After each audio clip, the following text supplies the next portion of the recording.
அனைவருக்கும் வணக்கம். நான் அருப்புக்கோட்டை அண்ணாமலையார் ஜோதிட நிலையத்திலிருந்து உங்கள் ஆஸ்தான ஜோதிடர் ஜெய்சங்கர் பேசுகிறேன். என்ன பார்க்க போகிறோம் அப்படின்னா, வேட்டையாடு விளையாடு உன் விருப்பம் போல களமாடு, வீரமான நடையை போடு, நீ வெற்றி என்னும் கடலில் ஆடு அப்படின்னு எம்ஜிஆர், புரட்சித் தலைவர் எம்ஜிஆர் அவர்கள் பாட்டு ஒன்று இருக்குது. இப்போ உங்களுக்கு சரியான நேரம். ஊழல்வாதிகளை பூரா வேட்டையாடி ஜெயிலில் தள்ள வேண்டிய நேரம் வந்துவிட்டது. சரிங்களா? இப்போ ஒவ்வொருத்தனாக வெளியே வருவான் பாருங்க. முதல்ல புழல் சிறை, இது மாதிரி இன்னொரு பெரிய சிறை ஒன்று கட்டி வச்சுக்கோங்க. இப்போ இருக்கக்கூடிய சென்ற இது வரைக்கும் 50 ஆண்டுகள் 59 60 ஆண்டுகள் ஆண்ட திராவிட கட்சிகளில் இருக்கக்கூடிய ஏற்கனவே இருந்த அமைச்சர்கள், எம்எல்ஏக்கள், தலைவர்கள் கூட, ஏன்னா அவங்க நாப்பில் என்ன பெரிய இவங்களா அந்த கட்சி தலைவர்கள், ஏன்னா அவன் தானே ஊழலுக்கு மூலாதாரமே அவன் தானே. அப்போ இவங்களுக்கெல்லாம் ஒரு ஸ்பெஷல் வார்டு, அரசியல்வாதிகளுக்குன்னே ஒரு சிறையை கட்டுங்க. ஆனால் அந்த சிறையில் இந்த ஏசி வசதி, ஃபேன் வசதி, இந்த இப்போ இருக்கிற கைதிகளுக்கு இருக்கக்கூடிய வசதிகளை விட அதிகமான வசதிகள்ன்ற இதே இல்லாமல் அவங்களுக்கு கம்மங்கூழை விட, அதாவது என்ன சொல்கிற கழுதிங்க வைப்பாங்கன்னு சொல்லுவாங்கள்ல, அந்த மாதிரி ஒரு கொடுமையான ஒரு சிறைகளை ரெடி பண்ணுங்க. ஏன்னா நீங்கள் மக்கள் மத்தியில் பேர் வாங்கணும் அப்படின்னா அது ஒன்று தான், அதுதான் உங்களுடைய நிலைமை. பெரிய சிறை வளாகத்தை கட்டி வைங்க. அரசியல்வாதிகளுக்கு அங்கே எந்த ஒரு வசதியும் இல்லை. சாதாரண இருக்கக்கூடிய கைதிகளை விட மோசமான வசதிகளை கொடுத்து அவங்கள வாழ்க்கையில் ஏண்டா நம்ம மக்களுக்கு துரோகம் பண்ணோம், ஏன் அவ்வளோ கொள்ளையடித்து சொத்து சேர்த்தோம்னு அவங்க நினைக்கணும். அப்படிப்பட்ட ஒரு சூழ்நிலை அது நீங்கள் எடுக்க போகிறீங்களா இல்லை அண்ணாமலை அவர்கள் எடுக்க போகிறாரான்னு தெரியல. நீங்கள் எடுத்தீங்கன்னா நீங்கள் தான் என்றும் முதல்வர். அவர் ஆக்ஷன் பண்ணி அவர் உள்ளே இறங்கி ஃபீல்டில் அவர் என்ன திரும்ப அந்த அரசியல்வாதிகளை ஊழலெல்லாம் சொல்ல ஆரம்பித்தாருன்னா பூரா மக்கள் அவங்க பக்கம் போயிடுவார். நீங்கள் உங்கள்கிட்ட அதிகாரம் இருக்குது, நீங்கள் இப்போயே இறங்கி ஆக்ஷன் எடுக்கலாம். வேட்டையாடு விளையாடு நல்லா புகுந்து உங்கள் அமைச்சர்கள் பரவாயில்ல. இப்போ அப்படியே கொஞ்சம் அங்கங்கே என்னமோ ஒரு பானை சொத்துக்கு ஒரு சோறு பதம் சொன்ன மாதிரி இப்போ அங்கங்கே ஆக்ஷன் எடுத்துக்கிட்டு இருக்காங்க. இந்த கல் குவாரிகள் கிட்டத்தட்ட ஒரு 600-700 குவாரிகளை, அதாவது சட்டத்திற்கு புறம்பாக நடத்தப்பட்ட, அனுமதியே இல்லாமல் நடத்தப்பட்ட குவாரிகள் ஒரு 700 குவாரிகள் கிட்ட இப்போ நீங்கள் உங்கள் அமைச்சர் நிப்பாட்டி வச்சுருக்கார். அவருக்கு ஒரு சல்யூட்டு. ஆனால் நான் கேட்குறேன், எந்த குவாரியாவது வேட்டு வைக்கும்போதே, அந்த நிலத்தில் வேட்டு வைக்கும்போதே எல்லா அதிகாரிகளுக்கும் தெரியுமையா? அது எப்படி இவங்க அதிகாரிகள் கண்ணில் இருந்து தெரியாமல் போச்சு? அந்த 700 குவாரிகள் எவ்வளவு, அப்போ பாருங்கள், ஒவ்வொரு குவாரிகளையும் எவ்வளோ கல் வெட்டி எடுத்துருப்பாங்க, எவ்வளோ கல் கடத்திருக்காங்க. சொல்லையாக அப்படியே முழுமையான அந்த இயற்கை வளத்துடைய அதில் கவர்மெண்ட்டுக்கு வர வேண்டிய காசெல்லாம் எங்கே போச்சு? அப்போ அந்த பின்னணியை எடுங்க. இப்போ நீங்கள் கண்டுபிடிக்கிறீங்க, அதோடு அப்படியே 2 நாளில் மறந்துடுவாங்கல்ல. அப்போ அந்த பின்னணியை சரித்திரமாக அப்படியே அந்த சரித்திரத்தை எடுங்க. அது சம்மந்தப்பட்ட அதிகாரிகளுக்கு தெரியாமல் எதுவுமே நடக்காது தலைவரே. நீங்கள் அது சம்மந்தமான அதிகாரிகளை தான் முதல்ல வேட்டையாடணும். வேட்டையாடப்பட வேண்டியது அதிகாரி தான். ஆனால் அவங்க தப்பிச்சுக்கிட்டு அரசியல்வாதிகள் மேலே கை கட்டிடுவாங்க. இப்போ நீங்கள் திமுக ஆட்சியில் நடந்த ஊழல்கள், திமுக ஆட்சியில் நடந்த குவாரி ஊழல், மணல் கொள்ளை, இப்படி தான் போடுவீங்க. ஆனால் அந்த அதிகாரி, தவறு செய்த அதிகாரிகள் இருக்காங்களா, அந்த கனிம வள டிபார்ட்மெண்ட்னு ஒன்று இருந்துச்சுல, அதில் உள்ள அதிகாரிகளை பூரா பிடிச்சி ஜெயிலில் போடுங்க சார். அவங்க தான் சார் இதுக்கு, அதாவது பிள்ளையார் சொல்லி அவங்க தான்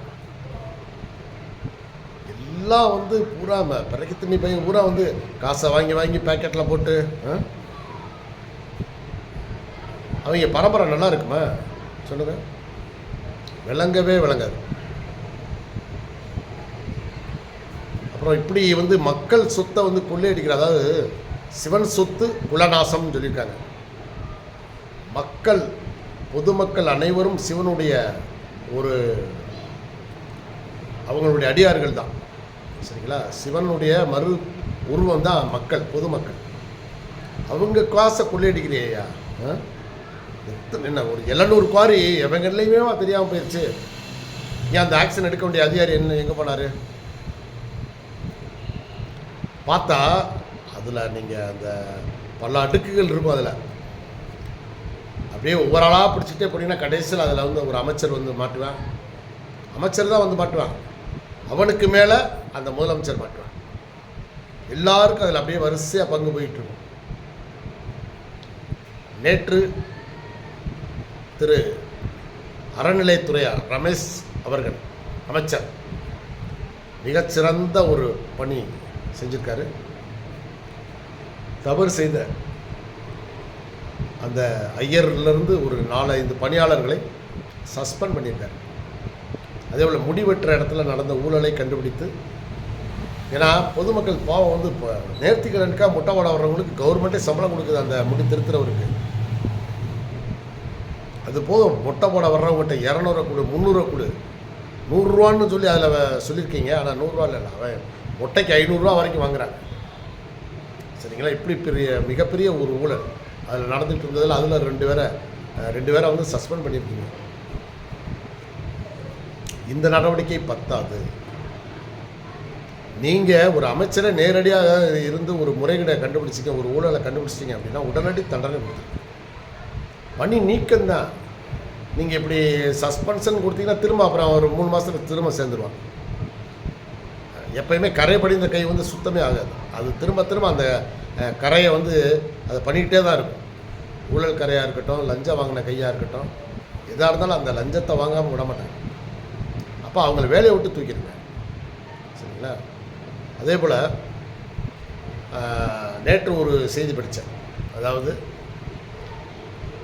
இந்த ஒரு போலீஸ்காரர் ஒரு சிறுவனை பாலியல் துன்புறுத்தல் பண்ணதுனால போக்சோ சட்டத்தில் அரெஸ்ட் பண்ணிங்க ஒரு 4 நாளைக்கு முன்னாடி. அதற்கு உடனடியாக அந்த கமிஷனர் அவர்கள் அந்த போக்சோ சட்டத்தில் கைதான போலீஸை பணி நீக்கம் பண்ணிட்டார், டிஸ்மிஸ் பண்ணிட்டார். Salute sir.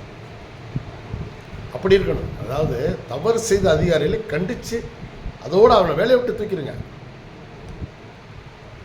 இது ஓகே. லஞ்சம் வாங்கினான்னா அவனுக்கு இன்னும் இதை விட கடுமையாக அவனை வேலையை விட்டு தூக்குனது மட்டும் இல்லாமல் அவன் சொத்துக்களை பறிமுதல் பண்ணி, அவன் பேரில் மட்டும் வாங்கியிருக்க மாட்டான். அவன் பேரில் உள்ளது, மனைவி பேரில் உள்ளது, பிள்ளைய பேரில் உள்ளது, தம்பி பேரில், அவங்க குடும்பத்தில் அவங்க யார் பேரில் சொத்து இருக்கா அத்தனையும் பிடுங்குங்க பார்ப்பான். இந்த மாதிரி ஒரு 4 பேரை நீங்கள் சொத்துக்களை பிடுங்கி பயமுறுத்திட்டீங்கன்னா சரி, எல்லா அதிகாரிகளும் சூட்டாக வந்து கரெக்டாக இருப்பான். சம்பளம் வாங்குறாங்கல்ல, கொஞ்ச நஞ்ச சம்பளமா? பாவம், இங்கே வந்து கூலி வேலை பார்க்குறவங்கள பார்த்தா எவ்வளோ கஷ்டப்படுறாங்க மக்கள், வியாபாரிகள் எவ்வளோ சிரமப்படுறாங்க. இங்கே பார்த்தாலும் இப்போ கடையில் பெருகிடுச்சு. போக அந்த ஜிஎஸ்டி இந்த ஜிஎஸ்டின்னு ஏகப்பட்ட வரிகளை கட்டுறாங்க.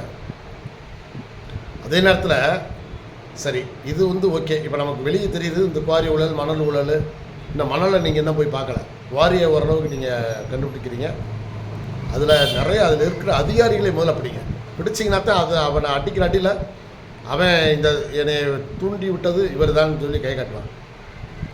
அவனை பிடிங்க, அவன் வாக்குமூலத்தை வாங்கி அவனை பிடிங்க. அப்படியே வரிசையாக போய் எவன் அந்த ஆணி வேறு மூளை வேறு, அந்த ஊழலுக்குள்ள மூளை வேற போய் பிடிச்சி அதை வெட்டி விட்டுருங்க. அப்போ தான் வந்து அது சரியாக இருக்கும். அதே போல் அமைச்சர் அருண்ராஜ் அவர் ஒரு பேட்டி கொடுத்தார், மிகச்சிறந்த பேட்டி. அதாவது எப்படின்னா, அதிகாரிகளுக்கு ஒரு எச்சரிக்கை. இன்னமும் நீங்கள் அந்த திமுக அரசு ஆட்சியில் பணி செய்கிற மாதிரியே நினச்சிக்கிட்டு அவங்களுக்கு ஆதரவாக நீங்கள் வந்து நிறைய வேலைகளை நீங்கள் பார்த்துக்கிட்டு இருக்கீங்க. இதை நாங்கள் கண்டுபிடிச்சோம் அப்படின்னா அதோடு நீங்கள் வீட்டுக்கு போயிட வேண்டியதான். இப்படி போடணும் ஒரு அரட்டு. சரிங்களா? வீட்டுக்கு போயிடணும். இனி வந்து உங்களை நாங்கள் வந்து மற்ற ஆட்சியர் மாதிரி சஸ்பென்ஷனோ இல்லை இந்த மெமோ கொடுக்கறது, வந்து விளக்கத்தை சொல்லியாங்கிறது, மன்னிப்பு கடிதம் வாங்குறது, இந்த வேலையெல்லாம் இருக்காது.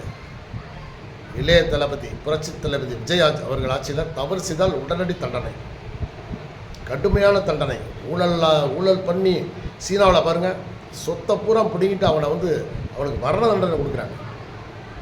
அதுபோல் நீங்கள் ஒரு சட்டத்தை நீங்கள் அமல்படுத்துங்க. ஏன்னா இங்கே இருக்கக்கூடிய நீதிபதிகள் முக்கால்வாசி பேர் ஊழல்வாதிகளாக தான் இருக்காங்க. நேர்மையான நீதிபதியை பணி செய்ய விட மாட்டாங்க. சரிங்களா? இந்த திருப்பரங்குன்றம் விஷயத்தில் பாருங்கள், நீதிபதி அவர்கள் ஒரு சரியான நல்ல அருமையான நேர்மையான நீதிபதி. ஆனால் அவர் மேலேயே பார்லிமெண்ட்டில் போய் என்ன செஞ்சாங்க, அவரை பணி நீக்கம் செய்யணும்னு போய் ஒரு மனு கொடுக்குறாங்க எம்பிக்கெல்லாம் சேர்ந்து. இந்த மாதிரி கொடுமை எங்கேயாவது பார்த்தோமா? அப்போ நேர்மையாக இருக்கக்கூடிய அதிகாரிகளை சுதந்திரமாக பணியாற்ற விடுங்க. ஆனால் ஊழல்வாதிகள், பெருச்சாலிகள் இவங்களை பூரா அரெஸ்ட் பண்ணி உள்ளே தள்ளுங்க, டிஸ்மிஸ் பண்ணி வீட்டுக்கு அனுப்புங்க. ஏன்னா இப்போ நான் ஏற்கனவே இப்போ 2 நாளைக்கு முன்னாடி உள்ள வீடியோவில் சொன்னேன், ஸ்டாலின் அவர்களை முதலமைச்சராகவே இருக்கட்டும், ஒரு நாளைக்காவது ஒரு ஒரு ஒரு என்ன செய்யணும், அவர் எந்த ஒரு பந்தாவும் இல்லாமல் யாருன்னே தெரியக்கூடாதுங்கிறக்காக அவர் டோப்பாவை கழட்டிட்டு, சரிங்களா, டோப்பாவை கழட்டிட்டு 10 கிலோமீட்டர் ஒரு பைக்கில் போயிட்டு வரட்டும். அவனை யாராவது அடையாளம் கண்டுபிடிச்ச முடியுமா சொல்லுங்கள்? ஒரு ஆபத்தும் இல்லாதவனுக்கு போய் 100 பிளாக்கெட்ஸா, கருப்பு பூனை படை பாதுகாப்பா? தேவையில்லாத எத்தனை வண்டி அதிகாரிகள், எதுக்கு இந்த பாதுகாப்பு? இவங்க என்ன பெரிய ராஜா மகாராஜாவா? அதை விட இந்த எடப்பாடி பழனிசாமி அவர்களுக்கு பார்த்தா, அவருக்கு பின்னாடியும் வந்து 10-50 பேர் ஓடிக்கிட்டே இருக்கேன். எடப்பாடி பழனிசாமி நல்லா இன்னும் சுத்தமாக முடியை வெட்டிட்டு அல்லது மொட்டை அடிச்சுட்டு ஒரு 5 கிலோமீட்டர் நடந்து போயிட்டு வரட்டுமே. யாராவது அவரை பார்த்து சல்யூட் அடித்தா நான் ஒத்துக்கிறேன். ஏதாவது ஒரு வெளியூரில் வந்துக்கிட்டு, இப்போ அவர் வந்து எடப்பாடி அந்த ஏரியாவில் அவர் தெரியாது, கன்னியாகுமரியில் வந்துட்டு அவர் சர்வசாதாரணமாக ஒரு மொட்டை அடிச்சுட்டு அப்படியே ரோட்டில் நடந்து போட்டோம், அவரை யாருக்கு தெரியுதுன்னு பார்ப்போம். எதுக்கே உனக்கு 50 பேர் வந்து பின்னாடியே என்ன கோட் சூட்டை போட்டுட்டு எதுக்கு ஓடணும்? அவங்க இப்படி பார்க்க இந்த அப்படி பார்க்க எதுக்கு வெட்டிச்சம்பளம்? அவனுக்கு வந்து அவனுக்கு வேறு வேலை கொடுக்கலாம்ல. பொதுமக்கள் இங்கே வந்து இப்போ பொம்பளை பிள்ளைகளை தூக்கிட்டு போய் கற்பழிக்கிறான், குடியார போய் கஞ்சா வைக்கிறான், இவங்கள போய் அரெஸ்ட் பண்ணுறதெல்லாம் விட்டுட்டு அவங்களுக்கு போய் உனக்கு சல்யூட் அடிக்கிறதுக்கு, காரை திறந்து விடுறதுக்கு, கக்கூஸ் கழுவுறதுக்கு அவனுக்கு இத்தனை பேருக்கு சம்பளம் கொடுக்குற. இப்போ அது வந்து இன்னைக்கு பழிச்சிருச்சுங்க. இப்போ நேற்று வந்து முன்னாள் முதல்வர் ஸ்டாலின் அவர்கள் குடும்பத்தோட மைசூர் போயிருக்கார். போனால் அங்கே அவரை வரவேற்கிறதுக்கு ஒரு நாய் கூட இல்லை, எவனுமே இல்லைங்க. சர்வசாதாரண சும்மா அப்படியே என்னமோ யாரோ ஒரு பயணி மாதிரி நடந்து வராரு. அவருக்கு என்ன ஆபத்து இருக்குது? அப்படி ஆபத்து, உயிருக்கு ஆபத்துனா தான் நேரம் வந்து எவனா தாக்கியிருக்கணும்ல. உதயநிதி தான் போகிறாரு கூட, ஒரு செல்வாக்குமே இல்லாத ஆளுங்க. ஆனால் நீங்கள் அப்படி இல்லை, நீங்கள் வந்து மக்கள் மத்தியில் நல்ல பிரபலமான ஒரு தலைவராக உருவாகிட்டீங்க திரு விஜய் அவர்கள். அப்போ 10 பைசா செலவு இல்லாமல் உங்களை வந்து மக்கள் முதல்வராக்கியிருக்காங்க. அதை பார்த்துக்கங்க. அதை வந்து இன்றைய அரசியல்வாதிகளால் ஜீரணிக்கவே முடியல. பேசுகிற மீட்டிங்லாம் அதை பற்றி பேசுகிறேன். என்ன அதை நேரடியாக, ஏன்னா இவன் வந்து கிட்டத்தட்ட ஒரு 2000 கோடி 3000 கோடி செலவழிச்சிருக்காங்க. செலவழிச்சும் இவங்க பூரா தோத்துட்டாங்க. அப்போ ஒரு 10 பைசா கூட செலவு இல்லாமல் ஒருத்தர் ஜெயிச்சு வந்தால் இவங்களுக்கு எப்படி இருக்கும்? விடுவாங்களா? அதனால் உங்களுக்கு மிகப்பெரிய ஒரு போராட்டம் காத்திருக்கிறது. இந்த தூண்டி விட்டாங்களா சென்னையில், வீடு ஒதுக்கியதில் ஊழல், எங்களுக்கு ஒதுக்கலை, நாங்கள் தான் அந்த வீட்டில் ஏற்கனவே நாங்கள் தான் குடியிருந்தோம், எங்களுக்கு வீடு தர்றாமல் சொன்னாங்க, ஆனால் தரலைன்னு சொல்லி, இதுக்கு பின்னாடி யார் இருப்பாங்கன்னு நினைக்கிறீங்க? அந்த ஏரியாவில் இருந்த எக்ஸு மாவட்ட செயலாளர், எம்எல்ஏ, அப்புறம் அந்த ஏரியாவில் அந்த வார்டு செயலாளர், அந்த நகர செயலாளர், இவங்க தான் இருப்பாங்க. தூண்டி விடுறது பூரா அவங்க தான். இப்போ ஒரு சின்ன சாம்பிள் தான் காட்டியிருக்காங்க. வேலையை ஆரம்பிச்சிட்டாங்க. இன்னும் வந்து உங்களுக்கு பாருங்கள், இனி விட மாட்டாங்க. அப்போ அவங்க ஆரம்பிக்க முன்னாடி நீங்கள் முந்தணும். உங்கள் டிபார்ட்மெண்ட்டை ஃபுல்லாக வந்து முதல்ல நீங்கள் எல்லா டிபார்ட்மெண்ட்டில் இருக்கக்கூடிய உயர் அதிகாரிகளை பூரா மாற்றுங்க சார். அவங்க தான் பெரிய ஊழல்வாதிகள். அதிகாரிகள் தான் மிகப்பெரிய ஊழல்வாதிகள் சார். அரசு அதிகாரிகள் ஊழல்வாதிகள் தான். சாட்டையை வந்து முதல்ல இங்கே சொல்லட்டுங்க. இவங்க வந்து உங்களுக்கு வேலைக்கு, ஏன்னா வேலை வந்து நிரந்தரமாக வேணும் அவங்களுக்கு. அப்போ இவங்க அந்த வேலை போயிருமோன்ற பயத்தில் தவறு பண்ணவங்கள அப்புறம் காட்டி கொடுத்துருவாங்க.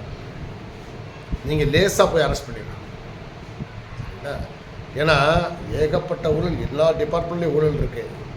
அதில் இந்த ரேஷன் கடை ஊழல் இருக்கு, உணவுத்துறை கடுமையான ஊழல், உயர்கல்வியில் மிகப்பெரிய ஊழல் எல்லா டிபார்ட்மெண்ட்லேயும் ஊழல் புறையோடி போயிருக்கு.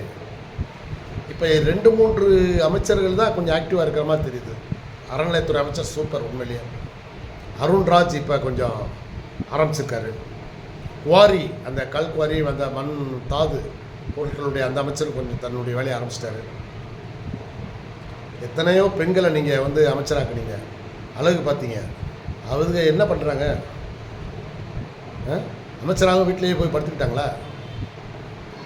எங்கேயும் போனோம் வந்தோம், ஒரு ஆக்ஷன் எடுத்தோம் வச்சோம், எங்கேயுமே ஒரு செய்தி கூட வரலையே. அந்தந்த துறை அமைச்சர்களை முடுக்கி விடுங்க. இப்போ இன்னொன்று, அமைச்சர்கள் பேட்டி கொடுக்கும்போது எந்த ஒரு அதிகாரிகளையும் பக்கத்தில் வச்சுக்கிடாதீங்க. அவங்க சொல்கிற கணக்கு பூரா பொய் கணக்கு தான். உங்களை மக்கள் மத்தியில் மாட்டி விட்டுருவாங்க. நீங்கள் ஒரு பேட்டி கொடுக்க முன்னாடி உண்மையான கணக்கு என்னங்கிறத எடுத்துக்கோங்க. உங்கள் கட்சிக்காரங்களை கூட வச்சுக்கோங்க, சரிங்களா? நீங்கள் அமைச்சர், துறை அதிகாரிகளை பூராமே அவங்க பூரா ஃப்ராடுங்க. எல்லா துறை அதிகாரிகளும் அப்படி தான் இருக்காங்க. 90% நேர்மையான அதிகாரி 1-2 பேர் தான் இருக்காங்க. அந்த மாதிரி நேர்மையான அதிகாரிகள் இருந்தால் பக்கத்தில் வச்சுக்கோங்க. அவர் உண்மையான கணக்கை சொல்லுவார். ஆனால் இருக்கக்கூடிய அதிகாரிகளில் 3/4 பேருக்கு மேலே பூராமே ஊழல், பொய்க்கணக்காக இது வரைக்கும் சொல்லி ஏமாற்றிருக்காங்க. முதலமைச்சர்கிட்ட அந்த மாதிரி அதிகாரிகள் நெருங்க கூட விட்டுறாதீங்க. ஏன்னா அவர் பேர் கெட்டு போயிடும், பேரை கெடுத்துருவாங்க. இந்த உண்மையிலே சொல்கிறேன், இந்த பெரிய அதிகாரிகள், அரசு அதிகாரிகள் பூராமே ஊழல்வாதி தாங்க. லஞ்ச பார்ட்டியை பூரா. லஞ்சத்தை மட்டும் ஒழிச்சிட்டிங்கன்னா அவன் வந்து நல்லா வேலை வைப்பான். அவன் குடும்பம் உருப்படும். லஞ்சம் வாங்காத அரசு அதிகாரிகள் குடும்பம் உருப்படுங்க. இல்லைன்னா அவங்க பிள்ளைகள்லேருந்து அவங்க வாரிசுலேருந்து எவனும் உருப்பட மாட்டாங்க. அதனால் நிறைய செய்ய வேண்டிய பணிகள் நிறைய இருக்குது. மக்கள் அதுக்கான ஆதரவு அந்த இது உங்களுக்கு கொடுப்பாங்க. ஆனால் 2-3 அமைச்சரை தவிர நீங்கள் போட்ட அமைச்சர் 35 அமைச்சருக்கு மேலே சொன்னீங்க. ஆனால் ஒருத்தங்க கூட வேலை பார்க்கலையே. ஏன்னா அந்த பேப்பரில் செய்தியை வரணும்ல. இந்த அமைச்சர் அங்கே போய் வந்து ரைடு பண்ணார், அங்கே போய் திடீர் விசிட் பண்ணார், அங்கே என்ன நடக்குதுங்கிறத நேரடியாக போய் கண்காணிச்சாருன்னெலாம் வரணும்ல. ஒன்றுமே வரல. அப்போ இன்னும் உங்கள் அமைச்சர்களில் நிறைய பேர் வந்து, அதில் சில பேரை வந்து எக்ஸ் பார்ட்டிகள், அதாவது ஏற்கனவே அந்த திராவிட கட்சிகள், அதில் சிலரை வந்து பணத்தை கொடுத்து மயக்கிடுவாங்க. ரொம்ப கவனமாக இருங்க திரு விஜய் அவர்களே. ஏன்னா அரசியல் இது வந்து உங்களுக்கு கண்ணுக்கு தெரிகிற எதிரிகள் கொஞ்சம் பேர் தான், தெரியாத எதிரிகள் சுற்றி இருப்பாங்க.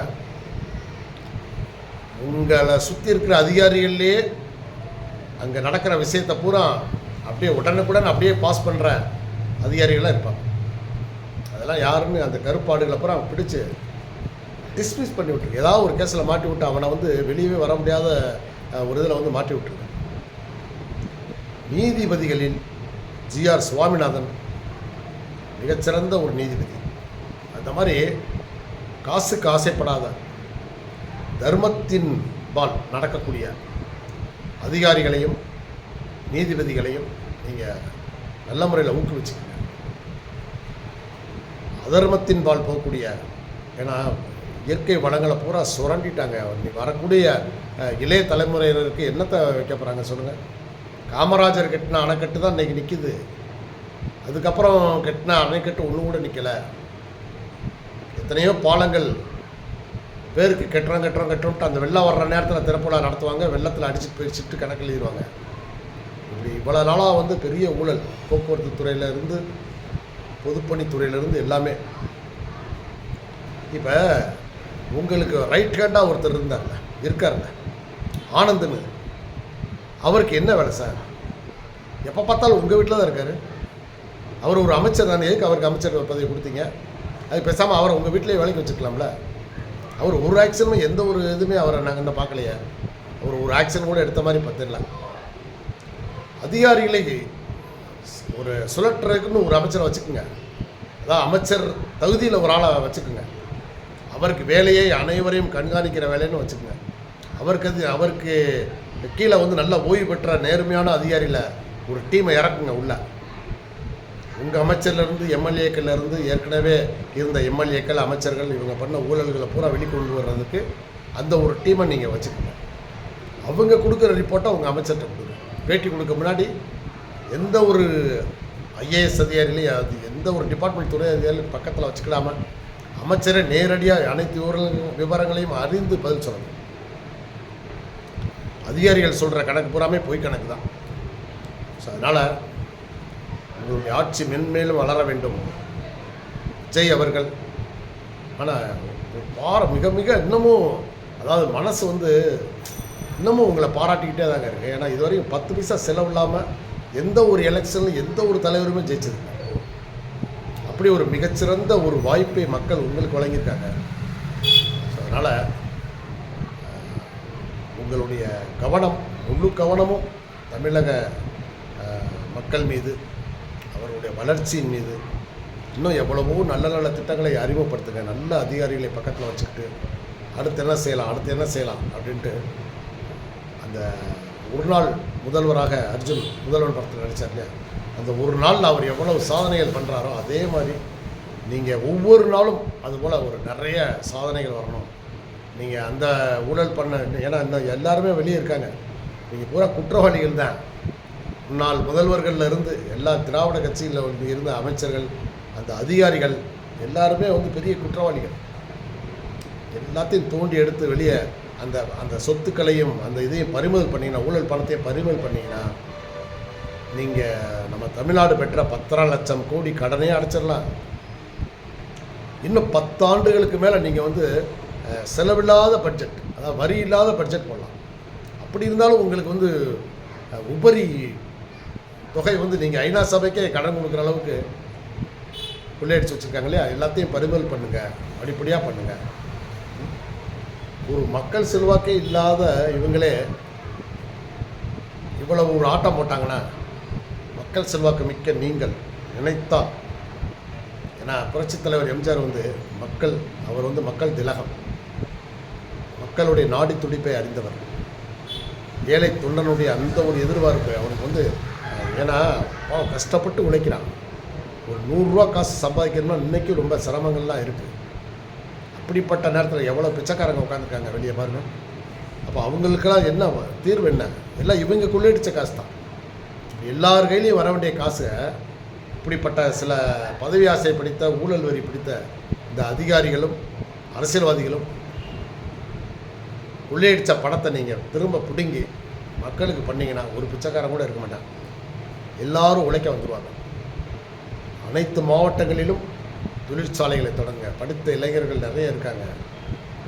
தேவையில்லாத அந்த மொழி பிரச்சனையில் போய் உங்களை மாட்டி விடுவாங்க. ஸோ அதனால் அதெல்லாம் வந்து தேவையில்லை. அதெல்லாம் அதை காதலே வாங்காதீங்க. அதெல்லாம் 2ஆம் பட்சம்.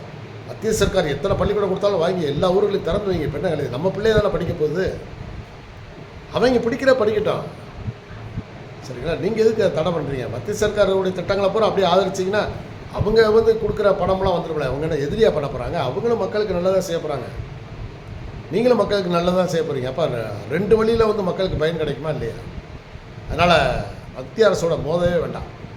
அவங்க கொடுக்குற எந்த ஒரு இதாக இருந்தாலும் ஓகே, அவங்க ஸ்கீம் தமிழ்நாட்டில் வரட்டும். அப்படின்னா அதில் ஒரு சில ஆயிரக்கணக்கான மக்கள் அதில் பயனடைவாங்கல்ல. யார்? நம்ம தமிழர்கள் தானே. அதனால் இந்த தேவையில்லாத மொழி பிரச்சனை கிளப்பி விட்டு மக்களை தூண்டி விடுவாங்க. மக்கள் இதை பார்த்துட்டு இருக்கிற மக்கள் இனி வந்து மொழி பிரச்சனைக்கு செவியே கொடுக்காதீங்க.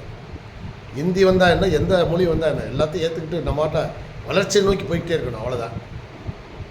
யாரையும் அடிமைப்படுத்தவெல்லாம் இந்த காலத்துலலாம் முடியாது. அதனால் அந்த ஹிந்தி பேசுகிற மக்களை விட தமிழக மக்கள் ரொம்ப தெளிவானவங்க தான். மொழியை கற்றுக்கிட்டாங்கன்னா இவங்க போய் அங்கே போய் சம்பாதிக்கத்தான் செய்வானே தவிர அவனுக்கு அடிமையாக போய் இருக்க போகிறான். அதனால் பல மொழிகளை கற்றுக்கொள்வது நல்லது. மொழி பிரச்சனைக்கு நீங்கள் முக்கியத்துவமே கொடுக்காதீங்க.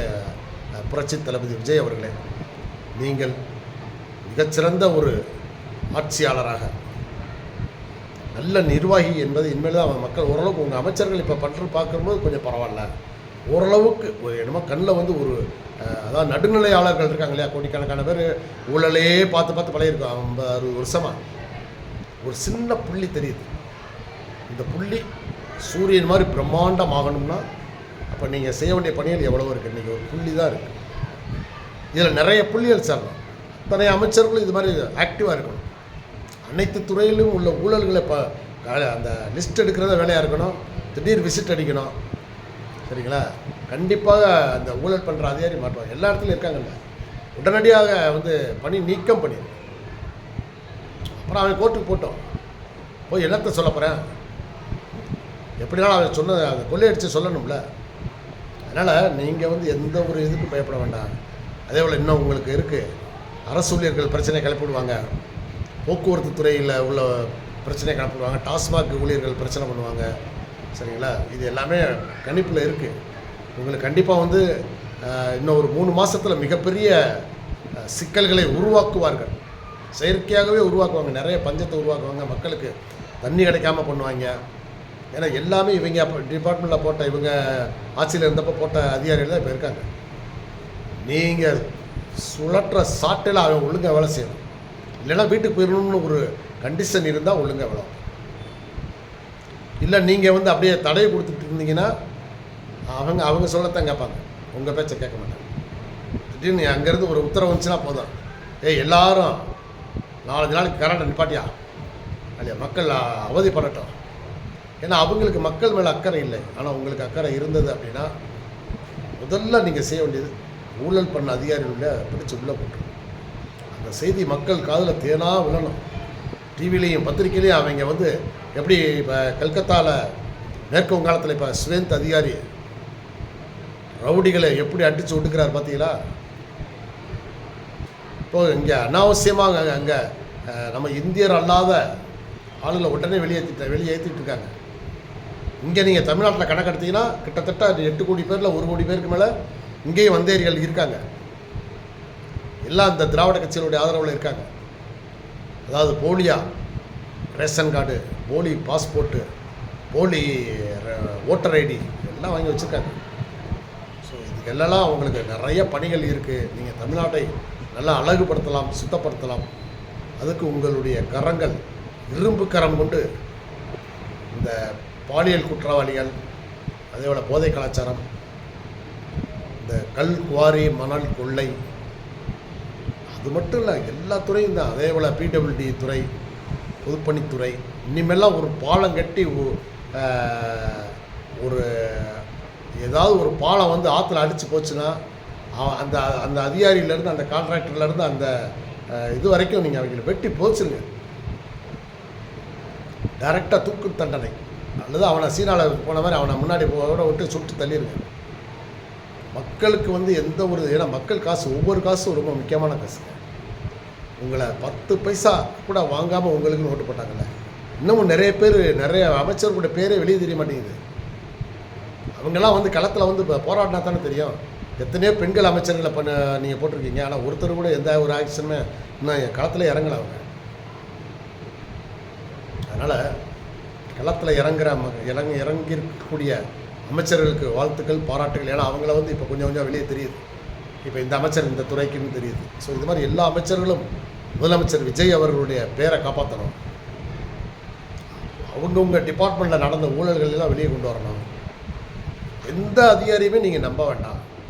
நான் சொல்லிக்க ரொம்ப தாழ்மையாக கேட்டுக்கிறது, நீங்கள் உங்கள் மாவட்ட செயலாளர், உங்கள் கட்சி ஆளுகளை, ஒவ்வொரு அமைச்சரும் ஒரு 10 நேர்மையான ஆளுகளை கையில் வச்சுக்கோங்க. இந்த அதிகாரிகள், ஏன்னா நீங்கள் இருக்கிற இடத்துல அவங்களும் இருக்கணும். இந்த அதிகாரிகள் சொல்கிற அந்த அந்த விஷயங்கள் உண்மையானங்கிறத அவன் சொல்லணும். ஏன்னா இவங்க சொல்லும்போது அங்கே 4 பேர் ஆமாங்க அப்படின்னு சொன்னால் அது ஓகே. இல்லைன்னு கண்ணை காட்டினாங்கன்னா இந்த ஆளை முதல்ல நீ எப்போ எழுந்திரிச்சு வெளியே போயின்னு சொல்லிடுங்க. எந்த ஒரு அதிகாரியும் நீங்கள் மதிக்க வேண்டிய அவசியமே இல்லைங்க. சரிங்களா? அதனால் நீங்கள் உங்களுடைய பவரை நீங்கள் முழுமையாக எடுத்துக்கொண்டு அனைத்து அமைச்சர்களுக்கும் நான் ஒரு பெரிய வைக்கிற கோரிக்கை, முதலமைச்சர் விஜய் அவர்களுடைய பேரை காப்பாற்றுங்க. ஏன்னா அவருக்காகத்தான் அந்த ஓட்டு. நீங்கள் அமைச்சராகணும், நீங்கள் எம்எல்ஏ ஆகணுன்றதெல்லாம் மக்களுக்கு முக்கியம் இல்லை. ஓட்டு உங்களுக்கு போடலை. அப்போ நீங்கள் செய்யக்கூடிய ஒவ்வொரு விஷயமும் பெருமைப்படுத்தும் விஜய் அவர்களை. அப்போ அவர் நல்லா அந்த லெவலில் இருந்தால் தான் அடுத்தடுத்து இன்னும் எப்படியும் அவர் அடுத்தடுத்து இன்னொரு 4 தேர்தல்கள் ஜெயிச்சு நரேந்திர மோடி அவர்கள் எப்படி 20 வருஷம் முதல்வராக ஆண்டாரோ அதே மாதிரி தமிழ்நாட்டை ஆளக்கூடிய முதல்வராக விஜய் வர வேண்டும் என்று ரொம்ப நிறைய பேர் ஆசைப்படுறாங்க. நடுநிலைவாதிகள் எல்லாருமே. பொன் மாணிக்கவேல் ஐயாவே என்ன சொன்னார், எந்த ஒரு முதலமைச்சரும் நான் இந்த மாதிரி பேசுனது நான் கேட்டதே இல்லைங்க. ஒரு பைசா கூட நானும் தொட மாட்டேன், என் கூட இருக்கிற யாரும் ஒரு பைசா கூட தொடவும் விட மாட்டேன். ஓகே, உங்கள் கூட இருக்கிறவங்கள நீங்கள் தொடரணும். ஆனால் அந்த அதிகாரியை அப்போ அவங்க தொடலாமா? அவங்க பொதுமக்கள் படத்தை வீட்டுக்கு கொண்டு போகலாமா? சொல்லுங்கள். அப்போ மேலேருந்து கீழே வரைக்கும் இருக்கக்கூடிய அனைத்து அதிகாரிகளையும் நீங்கள் கரெக்டாக ஃபாலோ பண்ணி அவங்க தவறு பண்ணாமல் இருக்கவே மாட்டாங்க. எல்லா டிபார்ட்மெண்ட்டும் இப்போ நிறைய பேர் வேலைக்கே வர மாட்டேங்கிறாங்க. சம்பளம் மட்டும் கரெக்டாக போகுது. எப்படி இதெல்லாம் நீங்கள் கால்குலேஷன் பண்ணணும். நிறைய கவர்மெண்ட் திட்டங்கள்லேயும் நிறைய ஊழல் இருக்குது. இப்போ நீங்கள் இந்த கொடுக்கக்கூடிய மகளிர் உதவித்தொகையிலேயே செத்தவங்களுக்கெல்லாம் கணக்கில் போயிட்டுருக்கு. ஏன்னா பேங்க் அக்கௌண்ட்டில் தானே கட்டுறீங்க.